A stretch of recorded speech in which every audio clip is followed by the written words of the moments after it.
4-H engages our youth in leadership and life skills. There are over 220 projects that a 4-H youth can engage in.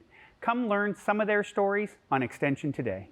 Extension Today is sponsored by the Ohio State University College of Food, Agricultural, and Environmental Sciences. Well, the technical definition of 4-H is it's a youth development organization, but it's a thing you do with your friends. It's a thing that you do to help other people. When I was probably about 12 years old, we saw a float at our local 4th of July parade. I decided to check it out. I found a club and then I got started with 4-H that year. I always grew up watching my sister be involved in 4-H, so it was really something that I've always been a part of. I've enjoyed every second of it. It's been very worth it for me.